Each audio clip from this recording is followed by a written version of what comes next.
Qué bueno que estamos aquí celebrando en este jueves sacerdotal, jueves eucarístico, esta Eucaristía por todos nosotros, especialmente por nuestros enfermos que se encuentran en sus hogares, en los hospitales y sobre todo los que nos siguen por el canal 13, hoy jueves.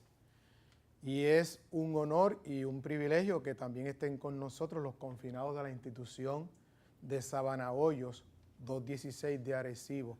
Qué bien lo hicieron, primera lectura, el Salmo, lo hicieron muy bien, lo hicieron como debe ser, con mucha valentía y claridad, porque así tiene que ser la palabra de Dios, así que los felicito de todo corazón.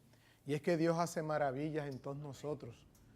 De hecho, una de las cualidades profundas de Dios es su misericordia y su gran bondad sobre todas las cosas. Y de eso hoy nos hablan las lecturas, de bondad, de misericordia.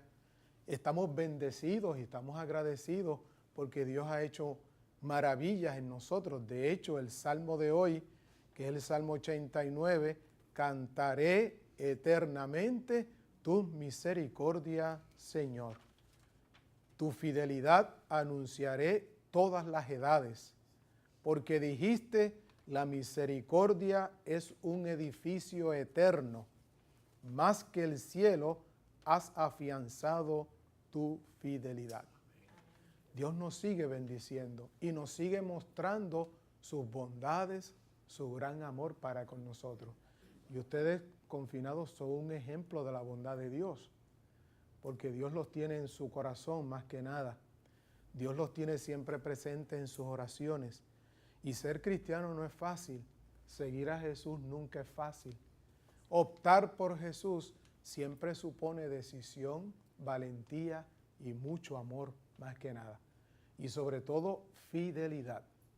Y digo esto porque hoy nuestra iglesia, que es madre y es maestra, nos recuerda a un gran santo, San Andrés Bobola. Este es un santo de Polonia y no le fue fácil llegar a la santidad, como también a nosotros no nos va a ser fácil llegar a la santidad. Y tenemos que hacerlo, vamos camino.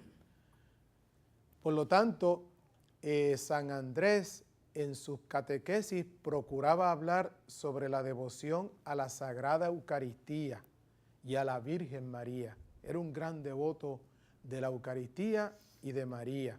Nació en Polonia, en el seno de una familia fervorosamente católica. Estudió en una compañía de Jesús. En el 1611 ingresó en la compañía de Jesús. Allí mismo, en el 1622, se ordenó sacerdote y ejerció su ministerio en la parroquia de San Casimiro, eso es en Polonia. Y a mediados del 1650 fue destinado a una parroquia donde él predicaba para convertir creyentes ortodoxos al catolicismo. Tuvo un éxito, él trajo mucha gente a la iglesia y sobre todo la tarea que lo motivó fue que fue perseguido por atraer tanta gente a la iglesia. Eso pasa. Mientras tú traigas más gente a la iglesia y más feligresía, más serás perseguido. Y existirá la envidia. Y sobre todo, pues, que te van a perseguir. Y él fue perseguido por eso, por el éxito de la bondad y de la misericordia y de la gracia de Dios que tenía en él y su gran entrega. Y en el 1657, para acallar su ministerio, dos cosacos que eran militares lo torturaron brutalmente. Porque eso nos va a pasar a todos. Todo el que es fiel a la iglesia, todo el que es fiel a la fe del Señor va a ser perseguido y va a tener pruebas y momentos difíciles. Pero eso no nos va a detener, ¿verdad que no? No, eso nos hace más valientes y más decididos sobre todo. Por lo tanto, ellos le arrancaron los dientes y la piel e hicieron que un caballo lo arrastrara. Obviamente llega hasta el martirio. Todos los apóstoles y seguidores de Jesús obviamente pasan por esa tortura precisamente del martirio, por esa experiencia del martirio. Sus últimas palabras estuvieron colmadas de fe. Él decía, he nacido en la fe católica y moriré en ella. Si ustedes abrazan mi fe, conocerán al Dios verdadero y lograrán la salvación de sus almas. Después de oír estas palabras, sus verdugos le dieron el golpe final con una cimitarra. Una cimitarra es una especie de cuchilla que es curva y obviamente arranca completamente a la persona lo que le queda ya de vida. Después de estas palabras, obviamente de manera sobrenatural, su cuerpo permaneció colgado varios días sin dar síntomas de descomposición. En la actualidad, después de diversas vicisitudes, el cuerpo incorrupto de este gran santo permanece precisamente en una capilla de Polonia. Fue canonizado por el Papa Pío XI en el 1938, todavía ustedes no habían nacido, ¿verdad? En el 1938, con motivo del aniversario de su martirio, el Papa Pío XII promulgó una encíclica dedicada al testimonio de este gran santo San Andrés. ¿Por qué lo menciono? Quizás no es muy conocido, pero ciertamente toda la experiencia del que quiere ser testigo y quiere dar testimonio de Cristo Jesús resucitado va a pasar por esta experiencia. Los mismos apóstoles, hoy en los Hechos de los Apóstoles, Pablo se puso en pie, dice el texto bíblico, y haciendo señas con las manos, empezó a describir todo lo que Dios hizo con el pueblo de Israel, todas sus bondades. Los liberó, los eligió, multiplicó al pueblo cuando vivían forasteros, los sacó con mano poderosa, unos 40 años los cuidó en el desierto, como nos cuida también a nosotros Dios. La experiencia de nosotros es que Dios siempre nos cuida, ¿verdad que sí? Que Dios nos protege, que Dios siempre está pendiente de nosotros. Y hemos tenido experiencias así. Aniquiló 7 naciones y les dio su herencia, su territorio. Todo ello en el espacio de unos 450 años. Luego le dio jueces. Después pidieron un rey y Dios le dio a Saúl, hijo de Quis, de la tribu de Benjamín, durante 40 años.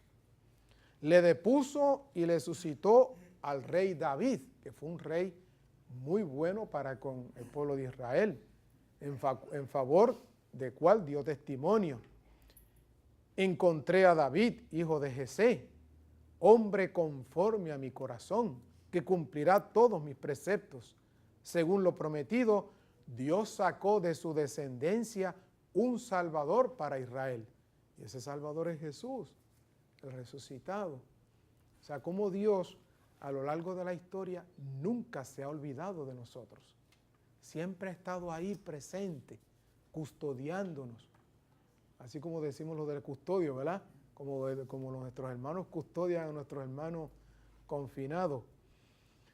Juan predicó todo en Israel un bautismo de conversión antes de que llegara Jesús. Y cuando Juan estaba por concluir su vida, decía, yo no soy digno ni siquiera de desatarle las correas de las sandalias de los pies. La humildad de Juan el Bautista.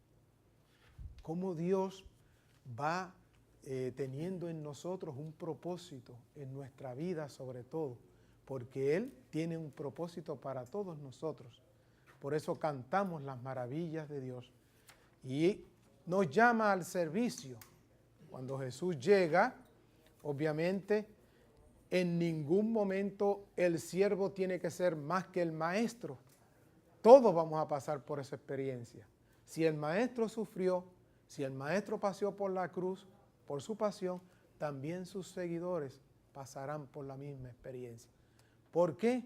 Porque en verdad les digo, el criado no es más que su amo, ni el enviado es más que el que lo envía. puesto que saben ustedes, dichosos ustedes, si lo ponen todo en práctica. El que compartía mi pan me ha traicionado, dice Jesús en la última cena, refiriéndose a Judas. Se los digo ahora a ustedes, antes de que suceda, para que cuando suceda crean que yo soy. En verdad les digo, el que recibe a quien yo envíe, me recibe a mí, dice el Evangelio al final, y el que me recibe a mí, recibe al que me ha enviado. Ejemplos de humildad, ejemplos de servicio. Así tiene que ser el cristiano. El que no vive para servir, no sirve para vivir. Estamos llamados a ser servidores, a dar testimonio de ese Cristo que vino a servir y no a que le sirvan.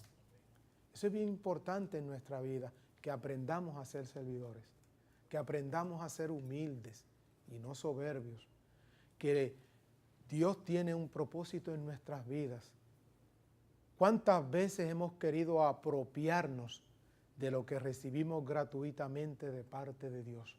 Como si fuésemos nosotros los propietarios o los que nos pertenece nuestros talentos, por ejemplo. Eso nos lo ha dado Dios y tenemos que ponernos al servicio de los demás. ¿Cuántas veces, con qué frecuencia queremos tomar el lugar que le pertenece a nuestro Señor? ¿Queremos hacernos como dioses?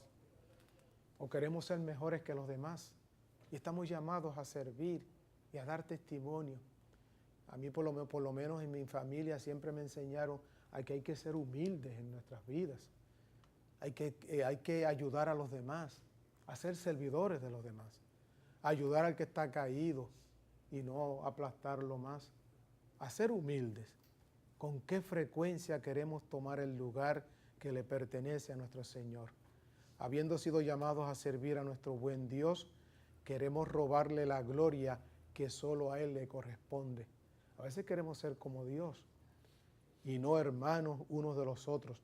No seamos nosotros de los que como Judas traicionan la misión que le fue encomendada. Por el contrario, reconozcamos que toda bondad proviene de Dios y que a Él debe volver habiendo dado frutos de santidad, como este San Andrés de Polonia. Puso su vida al servicio de Dios, al servicio de los demás. Le vamos a pedir al Señor en esta Eucaristía de hoy que verdaderamente seamos verdaderos servidores, hombres, testigos de Cristo Jesús en la humildad sobre todas las cosas. Y estos hermanos nuestros que están aquí, orar por cada uno de ustedes para que sientan que no están solos, ¿verdad que no? Que no están solos, que hay gente que oran por ustedes, que hay gente que se sacrifica por ustedes, sus padres si los tienen vivos, o su mamá si la tienen viva, que hace poco que celebramos el Día de las Madres, ¿verdad? Todos tienen mamá, ¿verdad que sí? Me imagino. Así es que ellos estarán orando por cada uno de ustedes. Y sobre todo, denle gracias a Dios porque ustedes están aquí con nosotros. Y eso es una bondad y una misericordia de Dios sobre todas las cosas. Por eso yo les invito a que le demos gracias a Dios. Estamos bendecidos y agradecidos. Todos los días tenemos que darle gracias a Dios, al levantarnos, al acostarnos, cuando vayamos al trabajo. Todas las cosas que hagamos, vamos a hacerlas con amor, para beneficio de los demás, en ese sentido. Así que les invito a que nos pongamos en pie y vamos a orar. Pongámonos en pie. Y sobre todo pidamos al Señor por nuestros enfermos, esos que siempre nos están siguiendo por televisión, aquellas personas que cuidan a los enfermos, los cuidadores, que no es fácil cuidar a un enfermo, para que el Señor los siga bendiciendo. Y decimos, Divino Maestro, tú que eres manso y humilde de corazón, te agradecemos siempre los dones que recibimos de tu generosa bondad. Que toda iniciativa misericordiosa se vea correspondida con nuestra humildad y nuestro humilde servicio en favor de la Iglesia y en favor de nuestros hermanos. No importa quiénes sean y cómo sean. Concédenos la gracia de nunca apropiarnos de la gloria que te pertenece y seguir con fidelidad los ejemplos que nos diste por medio de tus apóstoles. María Santísima, Reina de los Apóstoles y fuente cristalina de virtud, que el ejemplo de tu vida junto a nuestro Redentor sea el norte de nuestro apostolado. Tú que nunca buscaste tu gloria y fuiste la fiel esclava del Señor, obténnos la gracia de tener un corazón puro y libre de todo apego terreno. Amén.